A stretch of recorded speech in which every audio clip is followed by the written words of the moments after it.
Welcome to part 20, that's right, part 20 of my series on meeting my family, where I go through individual family line, walk you through what I know about them, what I don't know about them, how I got to the conclusions that I did. I'm Jonas and I believe genealogy is fun, and we are going to get started on the fourth and final quadrant of my family tree. So we've done my paternal grandfather and grandmother, and my maternal grandfather. But now we're going to be talking about the family of my mother's mother, whose maiden surname is Kohn. Now, for anybody who doesn't know, Kohn or Cohen or any variation of this last name are among the most common, most popular surnames in Ashkenazi Jewry. And due to this fact, it's a very, very tough name to research. I have been exceptionally lucky in what I've been able to glean through the years. And so what I'm going to do today is walk you through the details of my Kohn family line from Slovakia. My great-grandfather was Ivan Jonas Kohn, and he is actually the guy that I was named after. So his middle name was Jonas, and I guess his Hebrew name was Jonas, and that was who I was named after. Unfortunately, I never met him because he died in the 1980s, but according to pretty much everybody in my family, he was a really nice person. He also became a dentist, and probably led one of the more prestigious careers of anybody in my family tree. I think his family helped him pay for dental school, and yeah, he ended up having a pretty successful practice. And in fact, some of the original dentist cabinets that he used in his occupation are still around today. There's one in my aunt's house and there's one in my grandmother's house. And they're really cool, beautiful wooden pieces with all these drawers where he used to store all of his equipment. Now, Ivan's parents were Jeanette Singer and Herman Kohn, and for the longest time I had looked at all the documents I had for the families, and the censuses all said they came from Hungary, which is true because at the time where they lived was Hungary, but they were really from Slovakia. And this is something you'll see in pretty much every area where Jews lived in Eastern Europe. The borders, the boundaries, the names changed. You'll have people who were born in Austria, but it's modern-day Ukraine. You have people who were born in Russia, but it's modern-day Lithuania. You have people who were born in Hungary, but it's modern-day Slovakia. So you always want to take those names and remember the fact that the boundaries of where those places were very different than they are now. So look at them in the context of history. Herman immigrated in the 1880s, and because Kohn is such a ridiculously common name, and there's hundreds of immigrants, or even more, with the name Herman Kohn, who came from Hungary in the 1880s. He is one of the only ancestors of mine who I have not been able to find his ship manifest. And in fact, until I got a heads up from a distant relative about some siblings of his, I had a lot of trouble even figuring out where he came from. He worked initially at a dyeing and cleaning shop run by some of his in-laws, before eventually having his own business.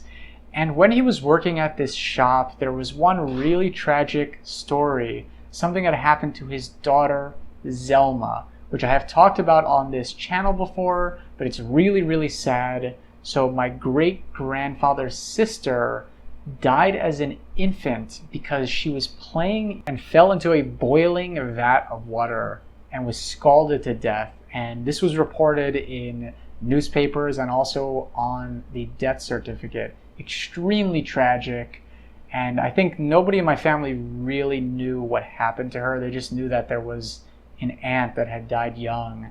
Anyways, on the marriage certificate between him and Jeanette, it does list his parents' names, which were Alexander Kohn and Stephanie or Fanny Reichert. Thanks to some information given to me by a distant relative, I eventually found out he had an older brother who lived in New Jersey, and a couple of siblings who remained behind in Slovakia and either died young or were killed in the Holocaust. And this was extremely tragic to learn about, because this was the first time ever when I was doing genealogy that I learned that I had family members who were murdered.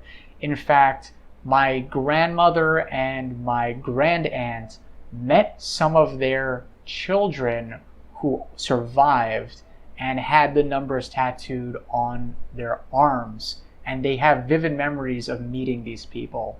Now, the details of how I came about to get the next couple of generations on this tree, I'm actually going to go more into detail when I get to my Singer line, because this has a lot to do with an 1848 Hungarian census that I found when I was researching that branch of the family. And it was incredible because I essentially had 3 different families show up on the same 2-page spread living in Slovakia, which means that these families lived right next to each other, and they probably knew each other before they came to America, and then they married into each other's families. Sandor is the Hungarian version of Alexander, and so, this was something I didn't realize when I was first going about researching my family, but they always will put the more anglicized version of the name. So they put Alexander on all the documents, but of course he would have been listed as Sandor on any Slovakian records. The region of Slovakia where they were from was called Zilina, and sadly, due to a Slovakian census, which was taken essentially before deporting Jews during the Holocaust, I was able to use this to find Herman's sister, Rosa, who married a guy named Adolf Holtzman. And on this census, it actually says what village she was born in, which was Laclava. Now, this is the only time I've ever seen this village referenced with my family, but it can be reasonably assumed that my great-great-grandfather Herman was probably also born in Laclava. Now, sadly, I can't tell you that much more about the family besides for the fact that Sandor's parents were Aaron and Anna. He also had a couple of siblings listed on this 1840s census, none of whom I've been able to trace. So this is kind of where the buck stops, but what I can tell you is that I will be talking more in the future about my Cohn line, because as I mentioned before, both the Singer and the Cohn line intersect, and oh, we have a cat here. She's so cute. Oh. And I can't really get deep into one line without talking about the other. So that is going to be coming in the future. Another thing I have to say is that in the next episode, I will be talking about the next line on this tree, which is my Reichert line. Unfortunately, I know absolutely nothing about them, so I'll probably just wing it. But what I can tell you is that for a number of these episodes coming up, we will be in Slovakia, which is a lot different. The naming patterns and the documents are very different than the ones found in the Austrian Empire and the Russian Empire. So stay tuned for that. Anyways, make sure to follow me on social media. I've included links down below to both my Instagram and my Twitter. So thank you so much for watching. Make sure to hit the like button, subscribe, and hit the notification bell so you'll be notified whenever I post more episodes like this one. Thank you so much for watching, and I'll see you in the next one.